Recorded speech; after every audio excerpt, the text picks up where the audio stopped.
What's up, everyone? It's Willette with Urbex and Coasters, and today I am here at Hansa Park, and I just got off Flug von Novgorod. They have that obnoxious maze you have to walk through in the exit, and I'm just gonna say I did not like the ride operator. He seemed anti-mask. Like, I mean, I wear a mask indoors, and you know, it's the first time I've actually ever seen you're not allowed to wear a mask on something indoors, so yeah, bit not happy with the op on that, and I'm gonna make sure that that is known. Don't like the op. As for the ride itself, I mean, I don't want to talk too much about it. It is a good layout.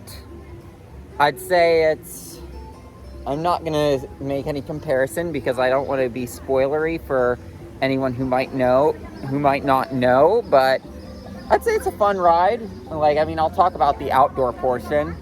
There is that bunny hill provides a good pop of air time. That roll provides some good hang time, and I'm not going to talk about anything that happens inside in case you don't know. So I just rode that for this Carmen here. And pretty good ride. That drop out of there, that's a twisting first drop, like Gerstlauer's take on Conda or an Expedition G-Force type thing. They don't staple at all, so I really liked that for the fact that they don't staple at all. That has some good laterals and airtime. It was not giving ejector though on that, but throughout the layout, the twists and turns provide some good forces. That overbank, good forces, some good airtime throughout. And I'm not going to spoil anything that happens on the inside areas. Midgard, the Gerstlauer family coaster back here next to Carnan. What did I think of it?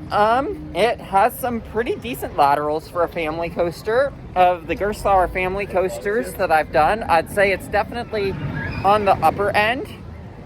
It's more Dragonfly, less 100% Wolf, so that is definitely a good thing for me to be saying that about that ride. So definitely recommend checking out Midgard as a +1 on your credits. That is so beautiful right there. Can't wait to get more rides later today. Come to the corner by the back of Carnan, please. What's the issue? There's a mouse! First half, the trims don't hit, so you get some good laterals through that first half, but in the second half, it does buzzkill by trimming. It definitely does not run as well as I know those Mauer mice are capable of running with my experience on the one at Lagoon. But I will say this one does have some pretty cool rock work that I'm going to show off. Take a look at that rock work. The track goes right through that. That's not something that you would typically expect to see on a ride like this.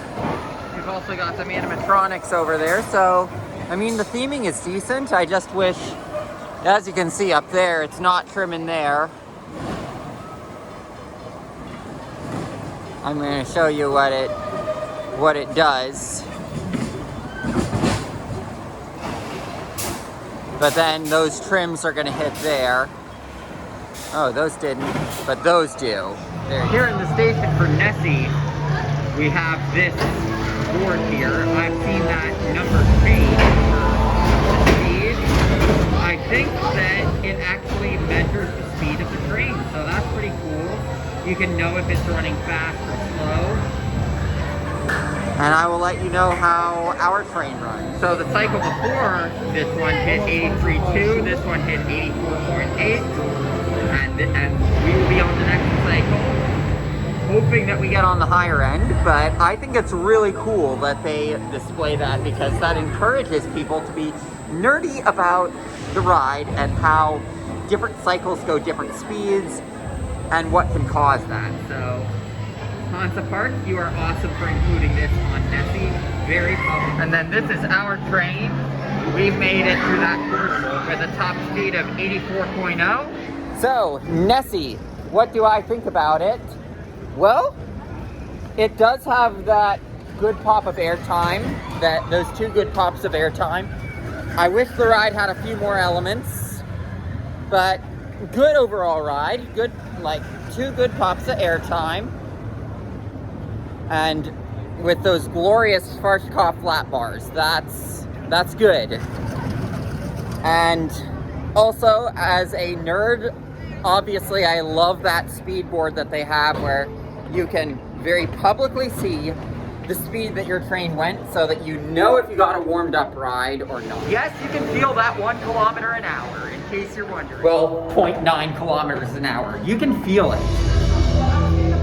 Front left edge on that non-inverting Cobra roll does give laterals and airtime at the same time, and it's awesome. Also good front row ride.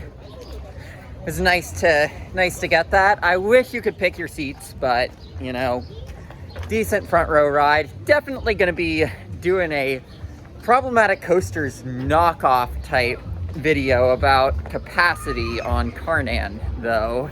On their kiddie coaster here, we've got some theming that's a cool little nod to roller coaster history. So for those who don't know, roller coasters evolved from Russian ice sleds. If you know anything about Spanish, the term montaña rusa, which is what is used for roller coaster in Spanish, it comes from these Russian ice sleds. So you can see St. Basil's in the background, and you can see one of the ice sleds that's evolving into a wooden track. So I think this is a pretty cool nod to roller coaster history that they have here. 1 week old coaster we're about to ride. So Cornwall Coaster, you can see the station there, you can see little hill there. Has some decent laterals, but no airtime of any kind from what I felt. That said, I was in a middle seat just trying to get the credit because this is just a week old, so the neurotypical GP are absolutely mobbing it. So, like, I mean, yeah, not something that I can get a ton of laps on. I think the theming is cool though, with it going over this arch thing here, and it being all over there. There you can see one of the hills there. It has some decent laterals. So, final thoughts on Hansa Park. This is a solid park that has a lot of good stuff, mostly Carnan. Carnan is awesome. The capacity does suck, and I do want to go in depth about the block zones and how I think they could improve that ride's capacity, because I mean, it's such an awesome coaster, but it's got such a terrible capacity, especially compared to rides in Europe. But you know, anyway, beyond that, like, I mean, I feel like this is a good park. I'm very happy to have come here and have gotten to ride Schwarzkopf. That's I would say it's by far and away the best Gerstlauer that I've done, and I'd say my number 2 Gerstlauer would be Flug von Novgorod, because like that has some good moments to it. Didn't like the op on Flug von Novgorod because, I mean, he made me take off my mask for an indoor coaster, but you know, I'm not gonna hold that against the ride. But I mean, those two, great. Nessie has some good airtime to it. I'd say that's the clear number 3 in the park. Although, like that ride having that kind of airtime with those lap bars, glorious. Also, as someone who's nerdy about rides, I like that they advertise the speed that each cycle went, so that you can see if you're running faster or slower than your previous cycles, so that you can, you know, compare them. And you're probably wondering about Cornwall Coaster, and I would say it's better than the coasters that it's compared to on RCDB. Would I say it's worth the line I waited for it? No.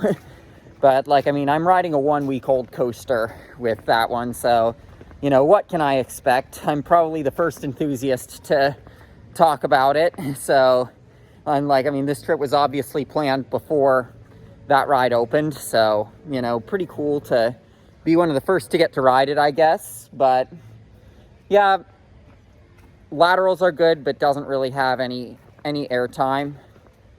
It's not a Megalodon type ride where it's a you've got to do it. It's more there sort of thing.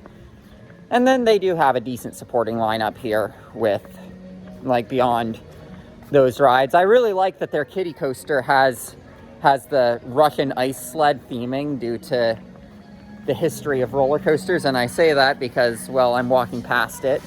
But, like, due to the history of where roller coasters evolved from, I like the idea of having a coaster that's themed to a Russian ice sled, so I appreciated that. But, like, I mean, I will say I do wish that it was less of a, oh, the roller coaster is the big themed experience. Get a dark ride if you want that, and make it so that the roller coaster can have high capacity and eat through people, rather than